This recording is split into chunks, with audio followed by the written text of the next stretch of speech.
$2,00,000 ওপরে। আর যে টাকাগুলো নষ্ট হবে না সেটা আমি ব্লেককে দিয়ে দেবো। কিন্তু তুমি খুবই লাকি যে আমি তোমাকে আমার ক্রেডিট কার্ডটা দিচ্ছি, আর তুমি যত খুশি টাকা খরচা করতে পারো এই টাকাগুলোকে বাঁচাতে, এই মিসাইলগুলোর হাত থেকে যেগুলো ফায়ার করা হবে। তার মানে আমার যা ইচ্ছে আমি তাই করতে পারবো? হ্যাঁ, তোমার যা ইচ্ছে, কিন্তু তোমার হাতে 24 ঘন্টা সময় আছে, তারপরে আমরা মিসাইলগুলো ছুড়বো। ও আমার মেটাল চাই, চলো তাড়াতাড়ি। ঠিক আছে, চলো সবাই। আরে এ তো দৌড়চ্ছে। তাহলে এই অফারটা শুরু হচ্ছে একটা স্প্রিন্ট দিয়ে। প্রথমে আমরা কোথায় যাচ্ছি? আমরা আগে জাঙ্কি ইয়ার্ডে যাবো। ব্লেক প্রথম 3 ঘন্টা ধরে মেটাল খোঁজার পরে তার টাকাগুলোকে বাঁচাতে কিছুই খুঁজে পেল না। আচ্ছা, মনে হচ্ছে ও মেটাল খুঁজে পেয়েছে। ও এর মধ্যেই টোটাল খরচ করলো $30,000। আমার এটাও চাই, ওটাও চাই, সব কটা ট্রাক চাই। বেসিক্যালি তোমার এখানকার সব গাড়ি চাই। হ্যাঁ, তোমরা আমাকে কোনো শিপিং কন্টেনার দিতে পারবে? চলো পেছনের দিকে যাই। হ্যাঁ চলো, এটা তো দারুণ। টাকার উপরে এগুলো রেখে দিলে বেশ ভালো কাজ করবে। আর যেহেতু পুরো স্টোরটা কিনে নেওয়া যথেষ্ট ছিল না, ব্লেক একই জিনিস করলো আরো দুটো ইন্ডাস্ট্রিয়াল স্টোরে গিয়ে। আজ আমি আপনার থেকে যা যা কিনলাম সেইগুলো আগামী ঠিক 12 ঘন্টার মধ্যে আমার চাই। 12 ঘন্টা মানে আমি ডবল পে করতে রাজি। ঠিক আছে, তুমি পেয়ে যাবে। ও কি তাড়াতাড়ি আমার টাকাগুলোকে খরচা করে ফেলছে। $15,000। আর যখন মেটেরিয়াল গুলো ডেলিভার হওয়ার জন্য অপেক্ষা করছিলাম, আমরা টাকার কাছে পৌঁছলাম। আর ব্লেক আমাদের অফিসিয়াল প্ল্যান বলল। 1 ঘন্টা তুমি স্ট্র্যাটেজি করতে কাটিয়ে দিয়েছিলে, তাহলে তুমি কি ভাবলে ট্যাঙ্কগুলোর হাত থেকে কিভাবে টাকাগুলোকে বাঁচাবে? প্রথম স্টেপ হলো আমি একটা কন্টেনারকে টাকাগুলোর উপরে রাখবো। এটা তো বেশ ভালো। স্টেপ 2 হলো জলের ট্যাঙ্কগুলো সামনে রাখবো। তোমার মনে হয় এটা বেস্ট ডিফেন্স? না, এটা ভালো তবে বেস্ট নয়। স্টেপ 3, একটা কন্টেনারে কাঠ, ইট আর খড় দিয়ে ভরা থাকবে। আর স্টেপ 4 হলো এটা আমার বেস্ট ডিফেন্স। গাড়িগুলোকে এলোমেলো অ্যাঙ্গেলে সামনে রাখবো। লাস্ট ভিডিওতে আমি দেখেছিলাম যে মিসাইলগুলো গাড়িগুলোতে লেগে ছিটকে চলে যাচ্ছিল। এখানে যা যা দেখা যাচ্ছে সেগুলো যদি ও করতে পারে তাহলে আমি পাগল হয়ে যাব। চলো কাজ শুরু করা যাক। Good luck. দুর্ভাগ্যবশত 4 ঘন্টা ধরে ব্লেক কিছুই করতে পারলো না, কারণ মেটেরিয়ালগুলো ডেলিভার হয়নি।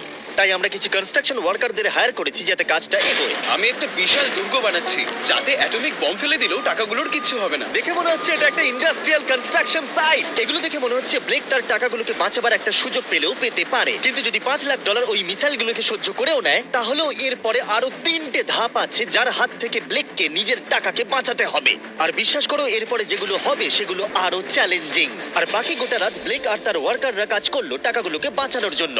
কিন্তু সকাল হয়ে যাওয়ার পরেও তাদের কাজ শেষ হয়নি। খুব ভালো, খুব ভালো। এখানে টাকা আছে, এখানে ট্যাঙ্কগুলো আছে, তাহলে গাড়িটা পিছনে কি করছে? আমি ওটাকে শোপিস হিসেবে রেখেছি ভাই। ওটাকে ট্যাঙ্ক আর টাকার মাঝে তাড়াতাড়ি রাখো। আমাকে আর 10 মিনিট দাও, আমি গাড়িটাকে ওখানে রেখে আর দিচ্ছি। 5 মিনিট আছে। আমার মনে হয় না আমার কাছে আর কিছু করবার মতন সময় আছে। সময় শেষ হয়ে গেছে। থামো থামো, সময় শেষ হয়ে গেছে। ফেলে দাও, ওখানেই ফেলে দাও। অনেক দূরে চলে যাও এবার। ব্লেক, অফিসিয়ালি সময় শেষ হয়ে গেছে। দেখে বেশ শক্তপোক্ত মনে হচ্ছে। এবার কিছু মিসাইল ছোড়া যাক। আমি কাজ করছি বিগত 25 ঘন্টা ধরে, আর আমি যা যা পেরেছি তাই তাই করে গেছি। দেখে তো বেশ ভালোই মনে হচ্ছে, কিন্তু আমি পিছনে যখন এই 5টা বিস্টকে দেখছি আর যে মিসাইলগুলো রাখা রয়েছে, এগুলো দেখে মনে হচ্ছে না যে টাকা সার্ভাইভ করতে পারবে। তোমার মনে হয় এটাকে শিপিং কন্টেনার আটকে দেবে? আশা করছি একটা তো আটকাবেই। ও ভাই, ঠিক আছে, সময় হয়ে গেছে। ট্যাঙ্কগুলোকে লোড করো।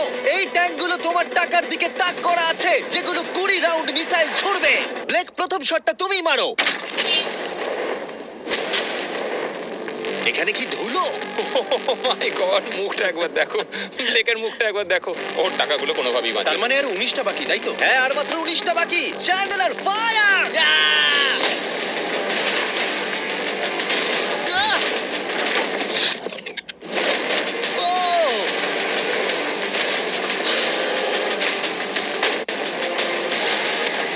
এটা করতে খুবই মজা হচ্ছে।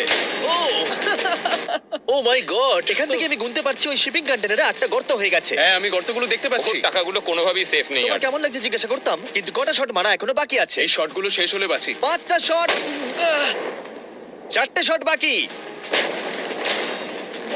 3টে শট বাকি, কত টাকা তুমি ওখান থেকে পেতে পারো? মোটামুটি হাফ। 2টো বাকি। ঠিক আছে। আর অবশ্যই ব্লেক, লাস্ট শটটা তুমিই মারবে। হ্যাঁ ঠিক আছে। তারপরে আমরা দেখবো টাকাগুলো ঠিক আছে কিনা। চলো।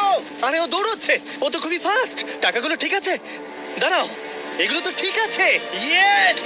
ব্লেক, দেখে মনে হচ্ছে তোমার টাকাগুলো সার্ভাইভ করে টাকাগুলোর ফেলেছে। কিচ্ছু হয়নি। আমি জানি তুমি খুশি, কিন্তু এবার আমরা দ্বিতীয় ধাপের দিকে যাব। আর 24 ঘন্টা পরে আমাদের চ্যানেলের সব থেকে বড় বিস্ফোরণ ঘটাবো এই টাকার পাশে বোম রেখে। মানে তুমি কি ফেলবে নাকি শুট করবে? ভাগ্যি তুমি জিজ্ঞাসা করেছো, আমি আসছি। ব্লেক, তোমার কি মনে হয় এই গ্রিন ক্রেটের ভেতরে কি আছে? আমি জানি না ভাই, মনে হচ্ছে আমি উত্তরটা বলছি। এখানে 100টা ক্রেট আছে যার ভিতরটা ভর্তি TNT দিয়ে। তুমি এটা করবার পারমিশন কি করে পাও? আমি জানি না এটা লিগ্যাল কিনা। আর যখন আমরা ইউটিউব হিস্ট্রির সব থেকে বড় বিস্ফোরণের জন্য তৈরি হচ্ছিলাম, ব্লেক তখন স্ট্র্যাটেজি বানাচ্ছিল কিভাবে তার টাকাগুলোকে বাঁচানো যায়। স্টেপ 1, সমস্ত ফ্লেমেবল জিনিস এখান থেকে সরিয়ে ফেলতে হবে। সমস্ত কাঠ এখান থেকে বার করে ফেলবো। স্টেপ 2, ওয়াটার ট্যাঙ্ক দেবো। স্টেপ 3 হলো আমি সমস্ত কন্টেনারগুলোকে সরিয়ে আরো কাছাকাছি নিয়ে আসবো। স্টেপ 4 হলো আমি একটা দেওয়াল তৈরি করব ইট আর সিমেন্ট দিয়ে, আর গাড়ি থাকলে সেগুলোকে সামনে রেখে দেবো। ট্যাঙ্কের থেকে বিস্ফোরণটা কিন্তু বেশি ভয়ঙ্কর। এই বিস্ফোরণটা কি শেফের থেকেও বেশি বড় হবে? হ্যাঁ, ওর আশেপাশে যা জিনিস ছিল সব শেষ হয়ে গেছিল।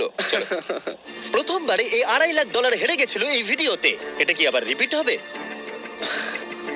না, দ্বিতীয় ধাপে ওর হাতে মাত্র 18 ঘন্টা ছিল, তাই ব্লেক তার ওয়ার্কারদের শোনালো একটা লাইফ চেঞ্জিং স্পিচ। জেন্টলম্যান, আমরা প্রথম দিনটা সার্ভাইভ করেছি।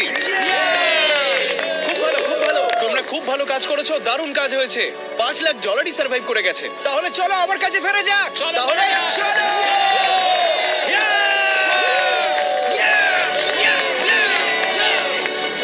আর যেহেতু ব্লেক ক্লান্ত হয়ে পড়েছিল 24 ঘন্টারও বেশি না ঘুমিয়ে, তাই সে ওয়ার্কারদের হাতে কাজটাকে ছেড়ে দিয়ে একটু বিশ্রাম নেবার জন্য ঘুমোতে চলে গেল। ঠিক আছে, আমি এবার ঘুমোবো। গুড নাইট বন্ধুরা, আমি এবার ঘুমোতে গেলাম। আর যেহেতু ব্লেক খুবই ক্লান্ত ছিল, ওর ভাবনার থেকেও ও বেশি ঘুমিয়ে পড়লো।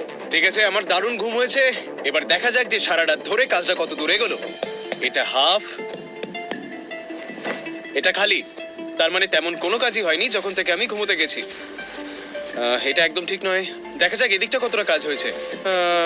ওর ইন্সপিরেশন স্পিচ দেবার পরেও ব্লেক যে ওয়ার্কারদের হায়ার করেছিল তারা কাজগুলোকে ঠিক মতো করতে পারেনি। আর মাত্র 6 ঘন্টা বাকি আছে। ব্লেক যেটা করলো তার উইক স্পটগুলোকে ঢাকা দিল স্পেয়ার পার্ট, ইট এবং আরো অনেক গাড়ি দিয়ে।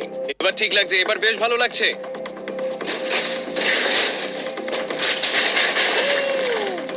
ও মিস্টার জিমি, এসব আমি কি দেখছি? ভালো করে শুনলে হর্নের আওয়াজ পাবে। এটা একটা স্কুল বাসের হর্ন, আর তুমি যেখানে দাঁড়িয়ে আছো বাসটাকে ঠিক আমি সেখানেই রাখবো। আমি আশা করবো তাতে কোনো বাচ্চা থাকবে না। এটা খুবই ছোট বাস। এটা তো আমি জানতেই চাইনি। এটা হলো নতুন ফেস্টিভ্যাল বার, নতুন ফ্লেভার, নতুন ব্র্যান্ডিং। তুমি খেয়ে দেখবে? হ্যাঁ স্ন্যাক প্রোডাক্ট দিয়ে ওকে ডিস্ট্র্যাক্ট করছি যাতে ও বাসটাকে ঠিক জায়গায় রাখতে না পারে। ভাই, সত্যি বলছি, এটা সব চকলেটের থেকে ভালো। সবার থেকে ভালো। আমি সত্যি বলছি। কেউ কি এক টুকরো চকলেট খাবে? ও তুমি কি ওটা দেখলে? এই ব্লেক, 5 মিনিট পরেই বুম। আমার 10 মিনিট চাই, 5 মিনিট আর এক্সট্রা দিয়ে দাও। তোমার কাছে 4 মিনিট আছে। ভাই, তুমি ওদের গায়ে জল ছেটাচ্ছ। ওদের বেশ ভালো লাগছে। আমার একদমই তা মনে হয় না। ওরা দেখো গাড়ি থেকে নেমে যাচ্ছে। আর 90 সেকেন্ড বাকি আছে। ব্লেক, তোমার হাতে বেশি সময় নেই। এসো এসো, তাড়াতাড়ি তাড়াতাড়ি। এই 5টা বেজে গেছে। থামো থামো থামো, সব বন্ধ করো, বন্ধ করো। এই এই ব্লেক, জল দেওয়া বন্ধ করো, না হলে আমি সব টাকা নিয়ে নেব। চলো এবার বাংকারে যাওয়া যাক। তুমি ট্যাঙ্কের হাত থেকে একটুর জন্য বেঁচে গেছো। দেখি এবারও সেটা হয় কিনা। সূর্য ডুবতে দাও, তাহলে একটু অন্ধকার হবে। এটা আমাদের সেট করা সব থেকে বড় বোম। আর আমার দেখা এটা প্রথম বোম। ব্লেক